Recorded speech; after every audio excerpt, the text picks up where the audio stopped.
Bonjour tout le monde, c'est Morgane, la créatrice d'Idemos et d'aussi de la Maison de l'Essentiel. Bienvenue à vous sur ma chaîne Morgane Idemos. Aujourd'hui, je vais vous faire une petite vidéo de présentation sur l'oracle des sortilèges. Donc, ça sera pour la Maison de l'Essentiel.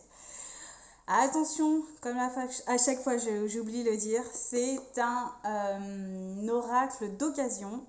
Donc j'ai acheté sur un site d'occasion, donc je n'ai pas acheté je n'ai pas acheté sur des grandes plateformes. Je vous invite vraiment à acheter soit en librairie ou soit à la maison d'édition qui est Édition Exeg. Voilà. Comme d'habitude, c'est très simple à purifier. Il faut toujours purifier les objets que vous récupérez, même quand vous achetez. Et puis voilà, j'ai rien à redire. Aujourd'hui, je fais une petite présentation de cet oracle, l'oracle des sortilèges de Lizzie Cavendish, que j'ai beaucoup adoré. Alors, je m'explique. J'ai adoré au niveau de la présentation, c'est pour ça que je l'ai acheté. J'ai eu un énorme coup de cœur quand j'ai vu cet œil, tout ça. Quand j'ai vu Sortilège, j'ai dit oh, c'est pour moi, c'est pour moi. Quand j'ai vu les cartes derrière, la présentation, j'ai dit oh, il est très beau. Il a un prix de 26 euros. Je ne l'ai pas payé de ce prix, je ne me rappelle plus, je suis désolée. Mais voilà, le prix est à 26 euros. Et en fait, il n'est pas vraiment adapté pour moi. Je m'explique. Les sortilèges qu'il y a dedans ne m'ont pas du tout appelé. Et donc je refaisais à ma sauce à chaque fois. Mais je pense que ça peut convenir à certaines personnes. Donc je vous fais quand même une petite présentation avec mon petit point de vue. Mais pour ceux qui sont vraiment attirés, je vous invite à l'acheter. Alors, il se présente dans une petite boîte comme ceci, avec le petit carnet. Hop, il est ici. Comme vous voyez, il est bien fourni. Il y a en tout 158 pages. Ah non, ça c'est les notes. Oula, je me suis un peu, voilà. 149 pages, c'est déjà pas mal. Ici, derrière, il y a la présentation de celle qui a créé son oracle. Et ici, vous avez une boîte avec les oracles. Alors, moi, ces cartes, malheureusement, j'ai des petites mains. Je ne suis pas une grande tireuse de bonne aventure. Et donc, en fait, je n'arrive pas à tirer les cartes. Et donc, je suis un peu engoncée, comme vous voyez. Là, je tiens avec les bouts de mes doigts.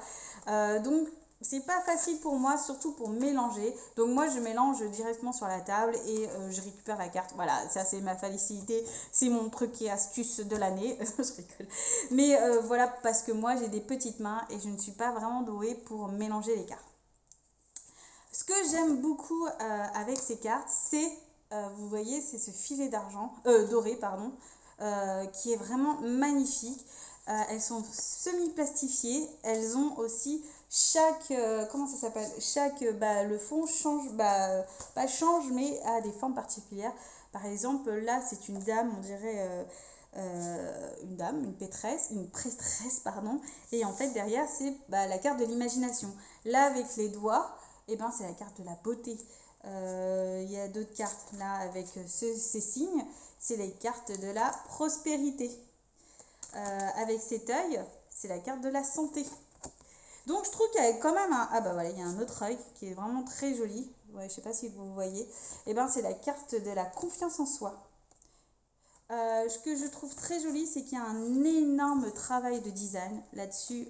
C'est vraiment très beau. J'ai tout de suite aimé ces couleurs, tout de suite aimé ces schémas, ces dispositions, etc. Ça, c'est quelque chose que j'aime beaucoup.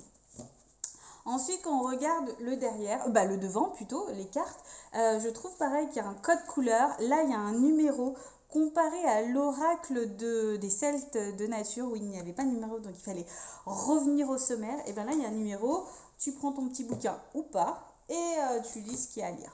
Je trouve ça assez génial, les couleurs en noir et blanc. Moi, j'aime bien le noir et blanc.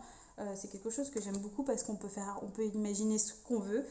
Quand il y a une couleur, c'est un peu figé. Il y a quand même assez de détails, mine de rien. Les plantes, la joie, la fertilité, toujours avec une petite plante, la figue. Le succès, il y a toujours une petite phrase d'intro. Par exemple, la fertilité, c'est laisse tout prendre racine, germer et pousser et laisse une nouvelle vie naître. Je trouve ça très joli. comme la joie, comme je le ferai, ainsi soit-il, laissez la joie et la lumière qui rayonnent en moi. Donc ça, ces cartes, comment je peux dire, ces cartes me donnent beaucoup d'informations, je les trouve très intéressantes. La créativité, je la tirais beaucoup à un moment, cette carte. Si vous voulez vraiment travailler sur vous, comme toute carte, mais vraiment aller en profondeur au niveau sorcellerie, au niveau pratique magique, et ben je trouve assez intéressante.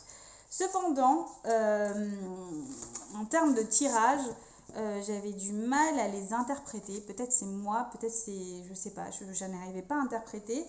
Et je me référais souvent au guide. Et ben, par exemple, le 1, c'est l'amour, c'est un sortilège, tatati, de l'amour, blablabla et blablabla. Et elle propose un petit sortilège d'Aphrodite, qui m'appelle pas du tout. Il y avait l'abondance aussi, etc. Et je n'adhérais pas forcément. Que j'ai vu, certains aiment beaucoup. Beaucoup ont été appelés. Moi, plutôt, je faisais des sortilèges de mon côté, mes trucs à moi. Des fois, non, parce que je n'avais pas la sensation d'avoir besoin de le faire. Donc, voilà, j'étais un peu déçue, un peu contente de l'avoir. Je me dis peut-être c'est une question d'évolution personnelle, peut-être il me faut encore plus de temps, plus d'années de pratique et peut-être cet oracle va plus m'appeler, mieux le comprendre, je vais mieux le saisir, etc. etc.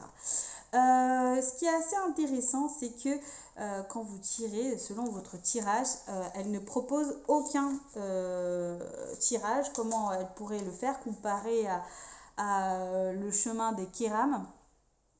Et là, elle te propose rien, elle te dit tu es libre de faire ce que tu veux. Ce que je trouve ça bien parce que ça nous laisse un peu ce côté liberté et je trouve assez agréable. Aussi, ce qui est assez intéressant, ce que j'aime beaucoup, c'est les explications des dieux. Qui sont-ils? Pourquoi elle les a mis dedans? Plutôt, qui sont-ils? Pour mieux comprendre quand vous allez tirer les cartes. Peut-être même, il y en a certains qui vont vous appeler et je vous invite vraiment à travailler là-dessus. Il y a par exemple Isis, Thémétis, il y a aussi les fées, les gnomes, et après elle explique comment travailler avec les bougies, faire un cercle magique. Elle a fait beaucoup des cercles de visualisation par couleur. Le pouvoir des chants, la magie liée à la notion du temps, les jours et les semaines. Elle laisse quand même beaucoup d'informations, la magie de l'huile essentielle, pour vous aider à pratiquer ces rituels et vous donner pas mal de support. Ça, je trouve ça super parce qu'elle vous balance pas ces rituels et débrouille-toi et je m'en fous. Je trouve qu'elle explique quand même pas mal. Elle explique aussi ce que j'ai peu trouvé, voire pas du tout. Comment... Attends, je viens juste de le voir il y a un instant. Mince. Ah voilà. Comment nettoyer régulièrement votre champ énergétique. Ça, j'en ai vu aucun dans tous les oracles que j'ai. Prenez soin de vous, dormez, remplissez de vie et d'amour, bougez. Et tous ces petits conseils, ça permet de créer un espace magique. Quelles sont les responsabilités? Sortez prendre en l'air. Et ça, je trouve ça vraiment bien. Surtout pour les débutants qui veulent pratiquer les cartes. Il y a plein de petites informations, une petite mine d'or qui peut vraiment vous aider. Et faire des petits sortilèges assez simples.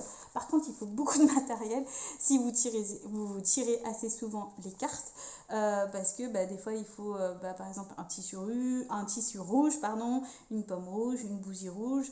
Il faut quand même du matériel. Il ne faut pas se trouver du l'huile essentielle de rose, etc., comme l'abondance, la bergamote, etc. Donc, ça ne se fait pas en 5 minutes, mais ce qui peut être assez intéressant parce que vous laissez mûrir ce rituel avant de le pratiquer. Pour l'instant, moi, je ne suis pas vraiment appelée, surtout que j'ai demandé à mon pendule, il m'a dit clairement qu'il n'était pas fait pour moi. Mais je ne crains pas et je crois à un futur possible que un jour je vais l'adorer. C'est pour ça que je le garde avec moi et un jour il va m'appeler et je vous ferai une autre vidéo en disant ça y est, il m'a appelé, on y va. Donc voilà pour moi pour l'oracle des sorcières. Pour celles qui adorent pratiquer les rituels assez simples, assez gentil, qui aime se tirer les cartes, qui est un mélange des deux. Je vous invite vraiment à l'avoir, c'est l'Oracle des sortilèges.